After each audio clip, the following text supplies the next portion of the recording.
श्री शिवाय नमस्तुभ्यम। हर हर महादेव। दोस्तों, आप सभी लोग जानते हैं कि 16 अगस्त 2024 के दिन यहां पर शुक्रवार को पुत्रदा एकादशी पड़ रही है। इसीलिए दोस्तों, इस दिन का महत्व बहुत ही ज्यादा बड़ा होता है, क्योंकि यह एकादशी श्रावण महीने में पड़ रही है। और इस दिन एक छुटकी हल्दी वाला उपाय आप लोगों को जरूर करना चाहिए, जो कि पंडित जी ने अपनी अभी की शिव महापुराण की कथा में ही बताया हुआ है। तो दोस्तों, इस उपाय को आपको कैसे करना है, कब करना है, कहां पर करना है और उपाय को करते समय आपको किन किन बातों का ध्यान रखना है, ये सारी जानकारी हम आपको इस वीडियो में देंगे। तो चलिए दोस्तों, उपाय को शुरू करते हैं। देखिए, ये दिन इतना खास होता है, इतना महत्वपूर्ण होता है, देखा गया है कभी कभी बड़े बड़े पूजा पाठ अनुष्ठान से जो मनोकामना पूर्ण नहीं होती है, वह शुक्रवार पुत्रदा एकादशी के दिन एक छोटे से उपाय करने से ही आपकी मनोकामना पूर्ण हो जाती है। और बहुत सारे लोगों ने इस उपाय को किया भी है और उनको इस उपाय को करने का फल भी जरूर मिला है। अगर आप लोग भी इस उपाय को 16 अगस्त 2024 के दिन यहाँ पर शुक्रवार एकादशी के दिन करना चाहते हैं, तो आप इस उपाय को पहले अच्छे से समझ लेना, सुन लेना, उसके बाद करना। आपको इस उपाय का फल जरूर मिलेगा। और इस उपाय को करने से आपके घर में चाहे किसी भी प्रकार की दुख और समस्या क्यों न चल रही हो, आपको उसका कारण भी नहीं पता है कि भाई यह समस्या किस कारण से चल रही है। उसका कुछ भी कारण हो सकता है, जैसे पितृदोष हो सकता है या किसी भी तरह का मंगल दोष भी हो सकता है, और भी बहुत तरह के दोष होते हैं, कुछ भी हो सकता है। पर आपको इस उपाय को करने के लिए अपने दोष को पता लगाने की भी जरूरत नहीं है। 16 अगस्त 2024 के दिन यहां पर श्रावण शुक्रवार एकादशी के दिन इस एक चुटकी हल्दी वाला उपाय को आप लोगों को कर लेना है। दोस्तों, अब हम समझते हैं इस वाले उपाय को हमें करना किस समय है। तो सबसे पहली बात दोस्तों, हम समझते हैं कि यह हल्दी वाला उपाय करना किसको है।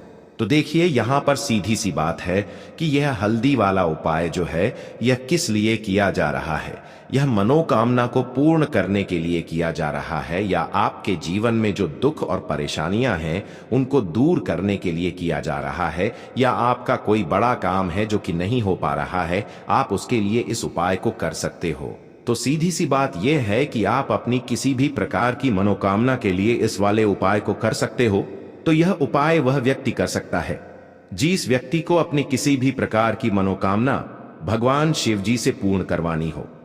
और अगर कोई भी माताएं बहनें जो है अपने घर की सुख और शांति के लिए, घर में धन समृद्धि को बढ़ाने के लिए यह वाला उपाय करना चाहती है, तो घर की जो बड़ी माताएं बहनें होंगी वह इस हल्दी वाले उपाय को विशेष रूप से करें, क्योंकि माताएं बहनें घर की लक्ष्मी होती हैं। और जब घर की लक्ष्मी कोई विशेष उपाय करती है तो उसका फल ही बहुत जल्दी मिल जाता है और बहुत बड़ा होकर मिलता है।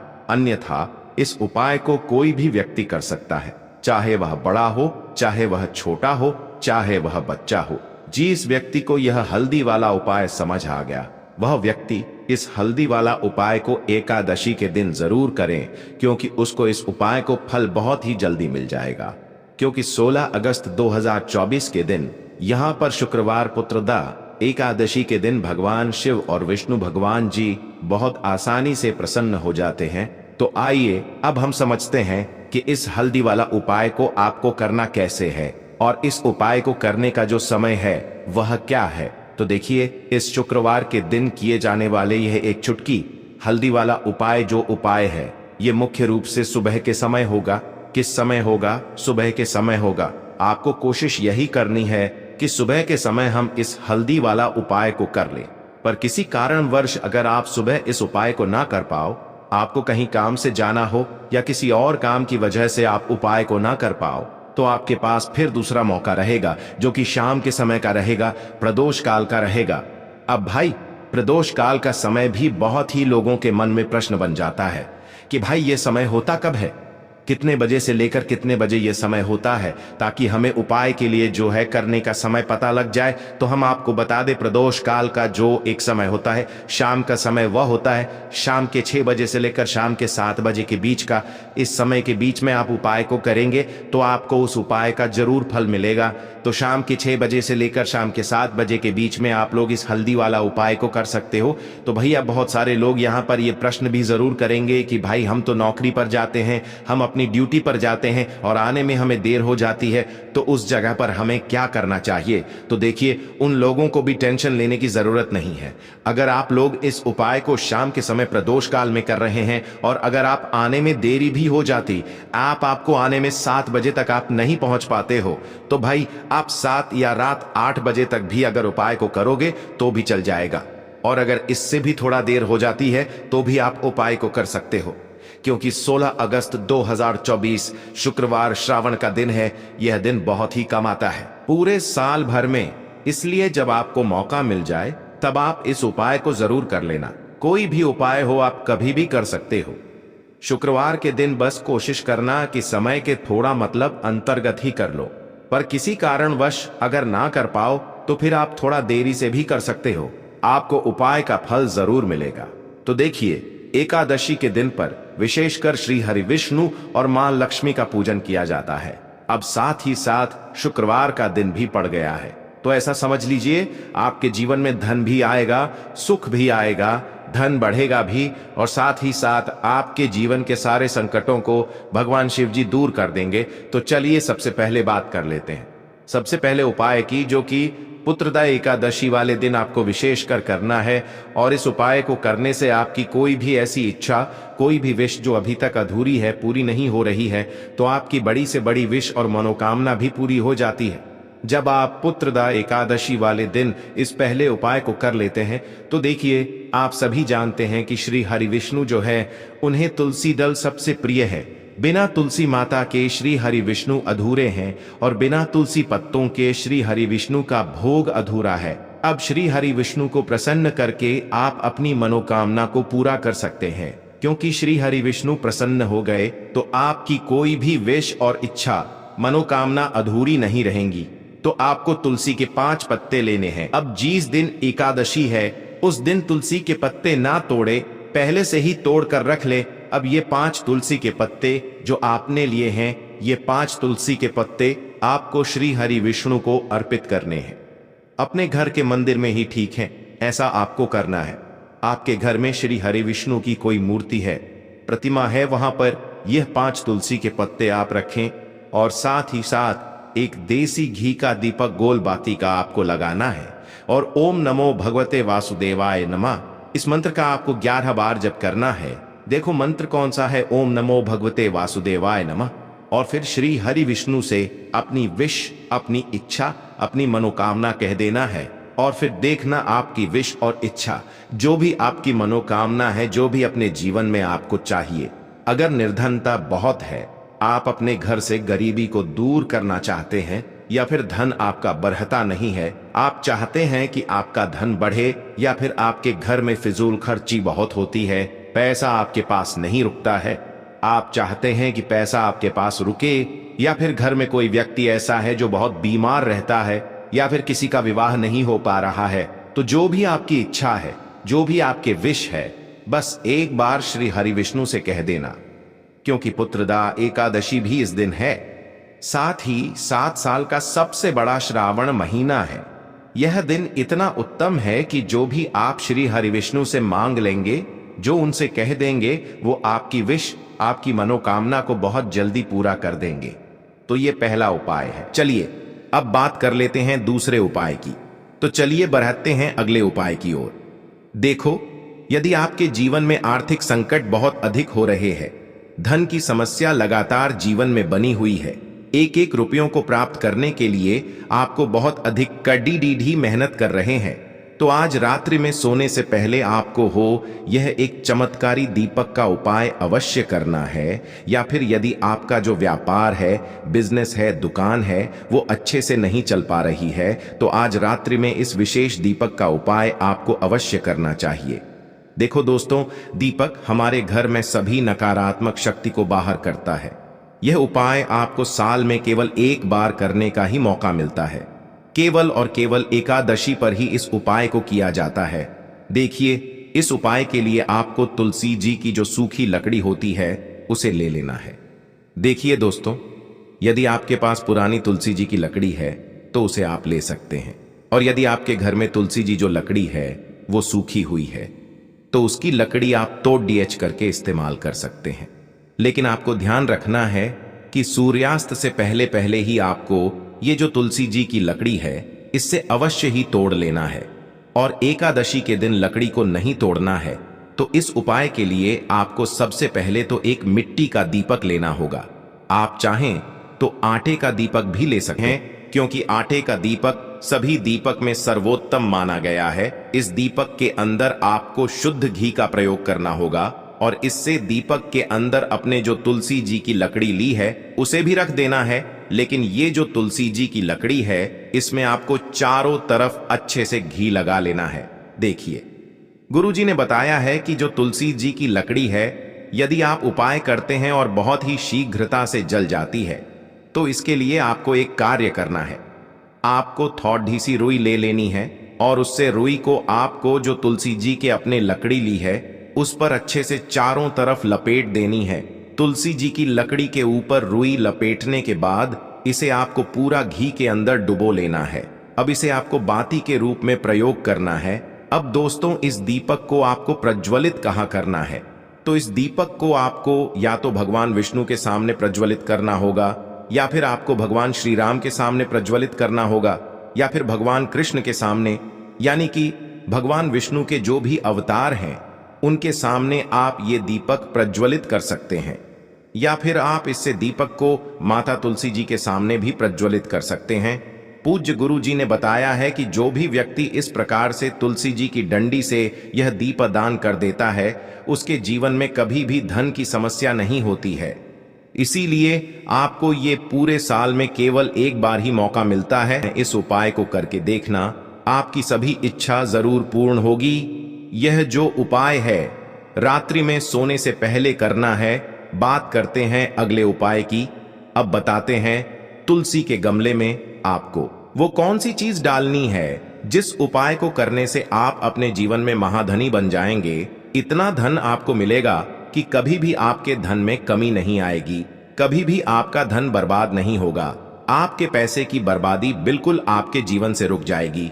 और जो लोग कहते हैं कि घर में पैसा तो आता है, पैसा रुकता नहीं है और पैसा बढ़ता नहीं है, वृद्धि नहीं हो रही है, उन्हें भी विशेष यह दूसरा उपाय एकादशी वाले दिन जरूर करना चाहिए। तो देखिए, पहले ही आपको बता दिया कि श्री हरि विष्णु की पूजा और उनका भोग श्री मतलब तुलसी मैया के बिना अधूरा है ना? और तुलसी मैया जो है वह श्री हरि विष्णु के बिना अधूरी है। तो देखिए, जब भी आप तुलसी का कोई उपाय करेंगे तो सीधे सीधे आप श्री हरि विष्णु को प्रसन्न कर लेते हैं। अब व्यक्ति को, यानी जो भी व्यक्ति है, किस व्यक्ति को कितना धन देना है यह श्री हरि विष्णु के हाथ में होता है। धन देने का काम माँ लक्ष्मी करती है, जो कि माँ तुलसी का ही एक रूप है। माँ तुलसी जो है ये माता लक्ष्मी का ही स्वरूप है ना? तो आपको करना क्या है, आपको लेनी है यहाँ पर हल्दी पिसी हुई, जो कि श्री हरि विष्णु से जुड़ी हुई है, आपके गुरु गृह से जुड़ी हुई है, आपकी कुंडली में गुरु को मजबूत करती है, सुख सौभाग्य को खींचने का काम करती है, धन को बढ़ाने का काम करती है। तो एक चुटकी पिसी हुई हल्दी आपको लेनी है, और यह पिसी हुई सूखी हल्दी ही आपको अपने गमले में तुलसी का पौधा जिस गमले में लगा है उसमें अच्छे से इस हल्दी को डालना है, ठीक है ना? और ओम नमो भगवते वासुदेवाय नमः इस मंत्र का जाप करना है। कितनी बार? कम से कम 11 बार जाप करना है। ओम नमो भगवते वासुदेवाय नमः इस मंत्र का जाप करते रहना, और हल्के हल्के से तुलसी के पौधे में आपको पूरे गमले में पिसी हुई हल्दी का छिड़काव करना है। तो देखिए, जो व्यक्ति इस उपाय को एकादशी के दिन कर लेता है, ऐसा समझ लीजिए अपने जीवन से नहीं आने वाली 7 पीढ़ियों के जीवन से निर्धनता और गरीबी को दूर कर देता है। क्योंकि हल्दी जो है ना, ये साधारण नहीं है। हल्दी इतनी उत्तम होती है कि रातों रात आपके जीवन में चमत्कार करती है। आपने देखा होगा कि कोई भी शादी होती है, विवाह होता है ना? कोई भी ऐसा शुभ काम हम करते हैं उसमें हल्दी जरूर लेते हैं। गृह प्रवेश जब हम करते हैं तो हल्दी के स्वस्तिक का निर्माण करते हैं। कोई भी अच्छा काम करने जा रहे हैं, हल्दी उसमें लेते हैं, और हल्दी जो है यह आपके गुरु गृह को मजबूत कर देती है। अगर कुंडली में गुरु कहीं ना कहीं मजबूत है तो इससे उत्तम उपाय आपको ऐसा समझिए एकादशी का मिलेगा नहीं, बहुत ही उत्तम उपाय है। तुलसी के गमले में एक चुटकी पिसी हुई हल्दी डालना है, तो यह बहुत ही उत्तम उपाय है। इस उपाय को आप जरूर करें। एकादशी वाले दिन और साल का सबसे बड़ा ये दिन है, तो इस उपाय को करने से श्री हरि विष्णु आपसे न केवल प्रसन्न होते हैं, आपसे इतना प्रसन्न हो जाते हैं कि जीवन में कभी आपके गरीबी और निर्धनता को नहीं आने देते हैं। तो चलिए अब बात कर लेते हैं अपने तीसरे उपाय की, जो कि मुख्य द्वार से जुड़ा हुआ है, और यह उपाय है स्थिर लक्ष्मी के वास के लिए। ऐसा पैसा आपके घर में आएगा जो आपके घर में ही रुकेगा। ऐसा पैसा कभी आपके घर में नहीं आएगा जो आपके घर से जाएगा और विशेषकर फिजूल खर्ची में जाएगा। अब आधे से ज्यादा लोगों की यही समस्या होती है कि घर में पैसा तो आता है लेकिन बहुत जल्दी घर से चला जाता है या फिर फिजूल खर्ची में चला जाता है। तो धन की बर्बादी जिन लोगों के घर में हो रही है उन्हें विशेषकर यह तीसरा उपाय करना है। या जिन लोगों के पास बिल्कुल पैसा आना बंद हो गया है, सर पर लगातार कर्जा बरत रहा है, उन्हें भी यह तीसरा उपाय करना है। तो देखिए आपको फिर से क्या लेना है, हल्दी लेनी है पीसी हुई, जो कि श्री हरि विष्णु से ही जुड़ी हुई है ना। पीसी हुई हल्दी लेनी है और थोड़ा सा पानी डालकर उसका गाढ़ा गाढ़ा आपको पेस्ट बना लेना है। अब इसी हल्दी से आपको अपने घर में स्वास्तिक बनाने हैं। कितने स्वास्तिक? एक स्वास्तिक आपको बनाना है अपनी तिजोरी पर, जिसमें आप पैसा रखते हैं। चाहे तो आप संदूक में रखते हैं, अलमारी में रखते हैं, जिस चीज में भी पैसा रखते हैं, बस वहां पर हल्दी से एक स्वास्तिक बनाना है। दूसरा स्वास्तिक आपको कहां बनाना है? अपने घर के मंदिर में, है ना। और 2 स्वास्तिक आपको बनाने हैं अपने घर के मुख्य द्वार पर बाहर की तरफ। हल्दी से 4 स्वास्थ्य आपको बनाने हैं। 2 स्वास्तिक मुख्य द्वार पर बाहर की तरफ, एक तिजोरी पर, है ना, और एक अपने घर के मंदिर में। बस यह उपाय आपने अगर एकादशी वाले दिन कर लिया तो देखिए जो धन की तिजोरी है उसमें पैसा भरा रहेगा। कभी भी धन की तिजोरी धन से खाली नहीं होगी, क्योंकि जहां पर हल्दी का स्वास्तिक होता है वहां कभी धन की कमी नहीं होती है। हमेशा वहां पर धन की देवी माता लक्ष्मी वास करती हैं, क्योंकि हल्दी किससे जुड़ी हुई है? श्री हरि विष्णु से। और मां लक्ष्मी कहां होती है? जहां श्री हरि विष्णु वास करते हैं। अब बात करें कि आपके घर का मंदिर जो है उसमें अगर आप एक स्वास्तिक बनाते हैं तो आपके घर से ऊर्जा जो है पूरे में ऊर्जा फैलती है ना। तो आपके घर में पॉजिटिव एनर्जी बढ़ती है, सकारात्मक ऊर्जा बढ़ाती है। जब आप अपने घर के मंदिर में हल्दी का स्वास्तिक बनाते हैं, आपके घर से बुरी शक्तियां, नेगेटिव एनर्जी जैसी चीजें बिल्कुल आपके घर में नहीं रुकती हैं। मुख्य द्वार तो इतना उत्तम होता है कि मुख्य द्वार से ही मां लक्ष्मी की नजर सबसे पहले आपके मुख्य द्वार पर ही पड़ती है। और मुख्य द्वार पर अगर आपने हल्दी के स्वास्तिक बना दिए तो मां लक्ष्मी देखते ही प्रसन्न हो जाती है, क्योंकि यह श्री हरि विष्णु से जुड़ी हुई है ना। और हल्दी के स्वास्तिक जहां पर जो व्यक्ति अपने घर के मुख्य द्वार पर बनाते हैं, ऐसा समझ लीजिए मां लक्ष्मी उनके घर में वास करती ही करती है और कभी भी ऐसे घर को फिर छोड़कर नहीं जाती है। स्थिर लक्ष्मी का वास आपके घर में होगा। यह हल्दी के स्वास्तिक वाला उपाय एकादशी के दिन बहुत ही उत्तम है। साथ ही साथ कोशिश करें कि इस दिन गाय माता को हरी घास अवश्य खिलाए और एक पानी का घड़ा भरा हुआ किसी जरूरतमंद को दान जरूर करे।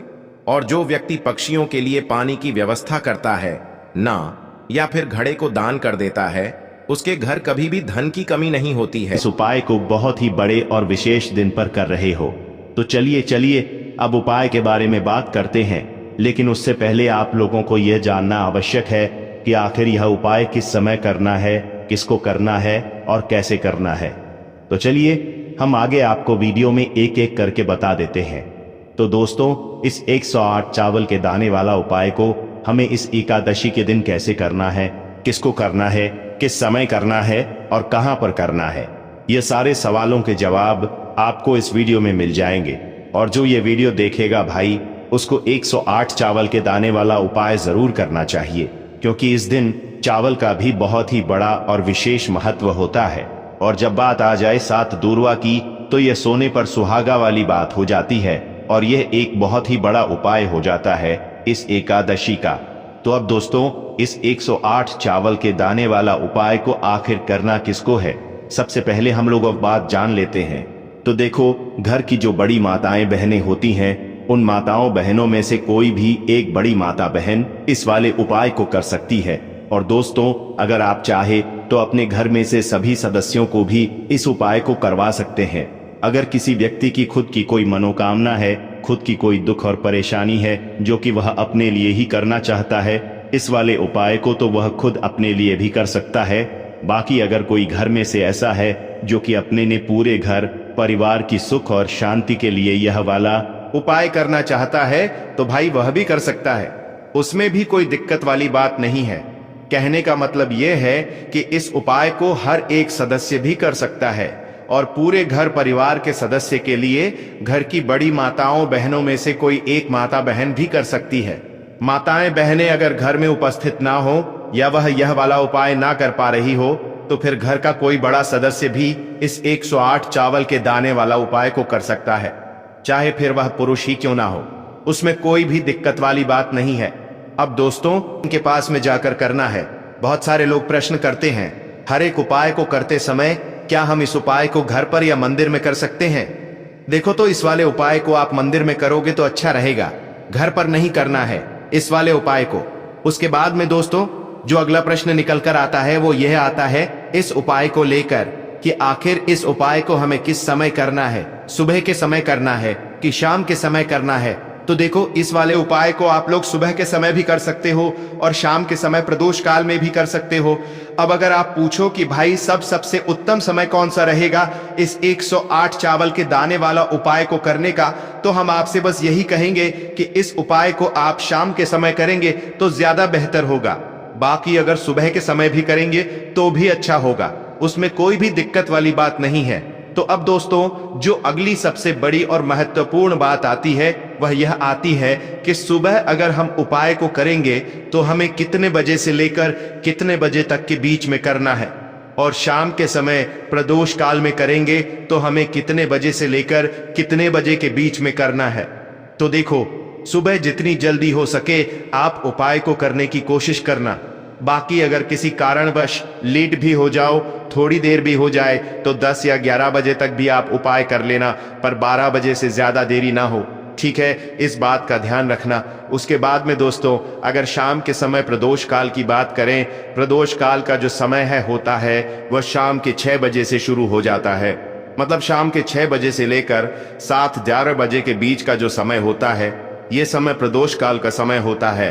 पर अभी जो मौसम चल रहा है, इस मौसम में जो है शाम बहुत देरी से होती है, तो आप इस उपाय को 7 या 8 बजे के बीच में भी कर सकते हो। मतलब शाम के 6 बजे से रात 8 बजे के बीच में आप कभी भी इस वाले उपाय को कर सकते हो, उसमें कोई भी दिक्कत वाली बात नहीं है। परंतु एकादशी के दिन कोशिश करना कि समय के अंतर्गत ही कर लो।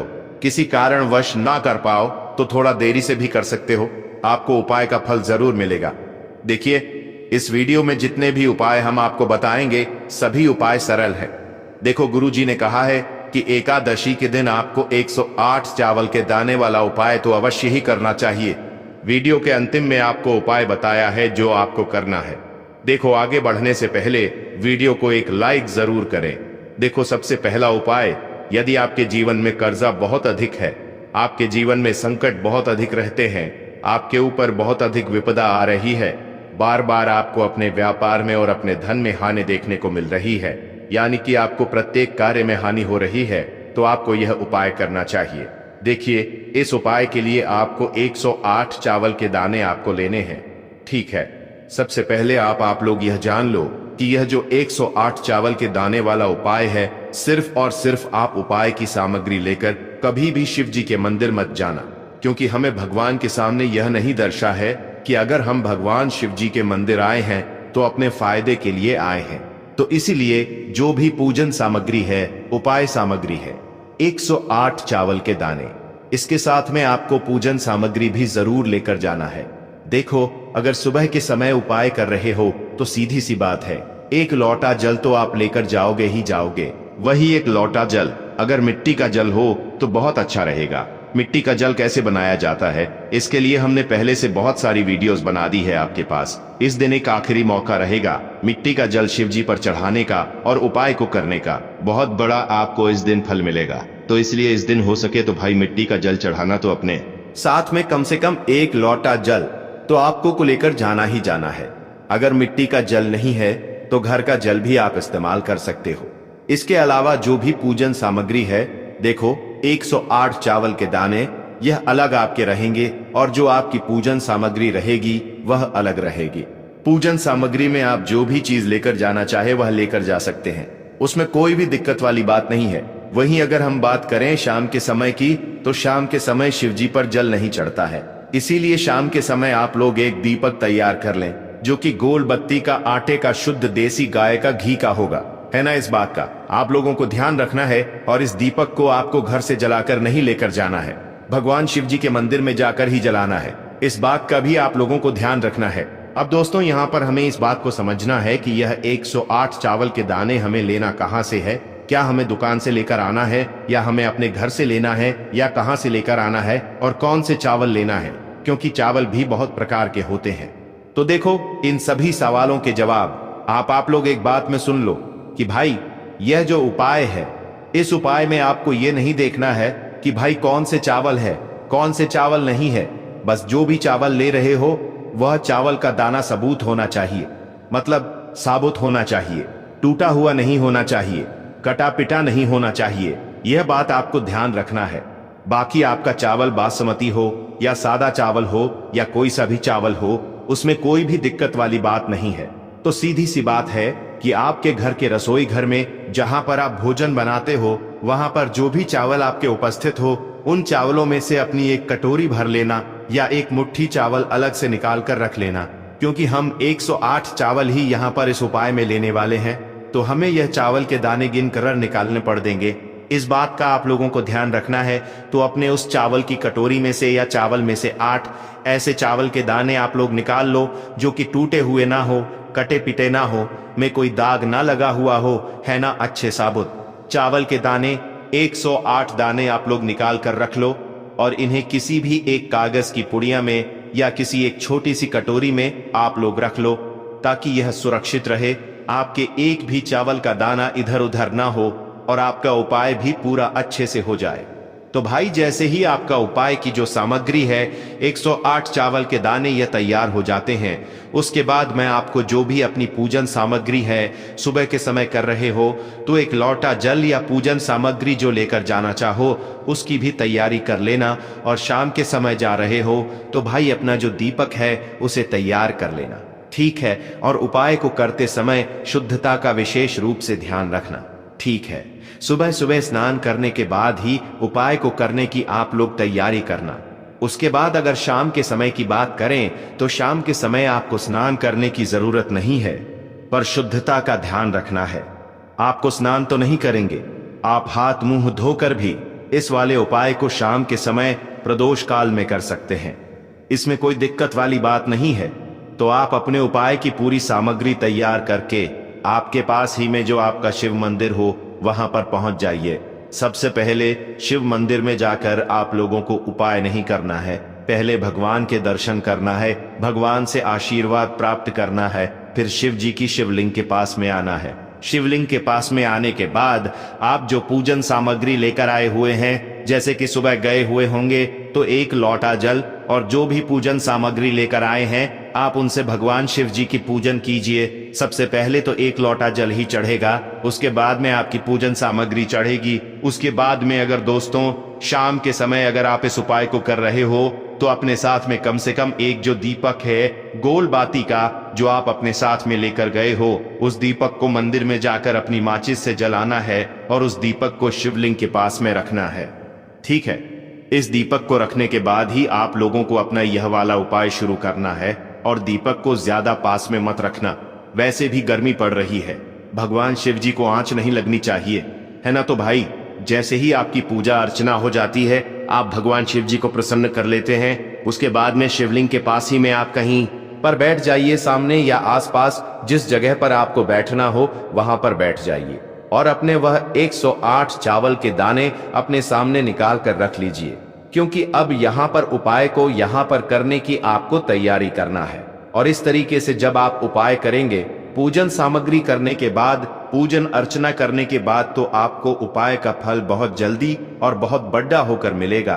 तो अपने 108 चावल के दाने अपने सामने निकाल कर रख लेना। और यह जो उपाय है यह आपकी सीधे हाथ की हथेली से होगा, इसलिए इस बात का भी विशेष रूप से ध्यान रखना है।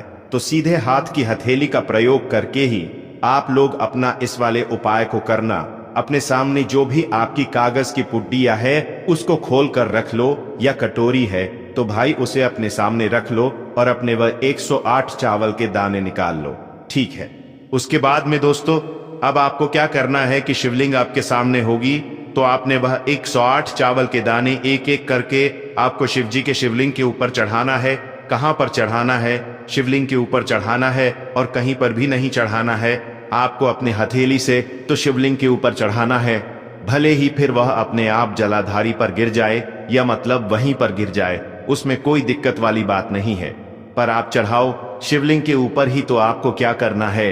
अपना पहला चावल का दाना उठाना है, श्री शिवाय नमस्तुभयम बोलना है और शिवलिंग पर चढ़ा देना है। इसी तरीके से दूसरा चावल का दाना उठा है, शिवलिंग पर चढ़ाना है और मंत्र बोल देना है। और फिर तीसरा चावल का दाना उठाना है, श्री शिवाय नमस्तुभयम बोलना है और चढ़ देना है। इसी प्रकार से आपको पूरे 108 चावल के दाने एक एक करके शिव जी के शिवलिंग के ऊपर चढ़ाना है और भगवान से प्रार्थना करते जाना है।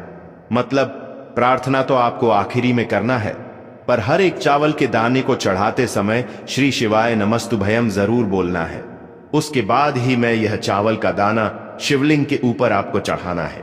जैसे ही आपके 108 चावल के दाने शिवलिंग के ऊपर छया रेच जाते हैं, तो भाई उसके बाद में आपको क्या करना है? भगवान से अपनी मनोकामना बोलना है।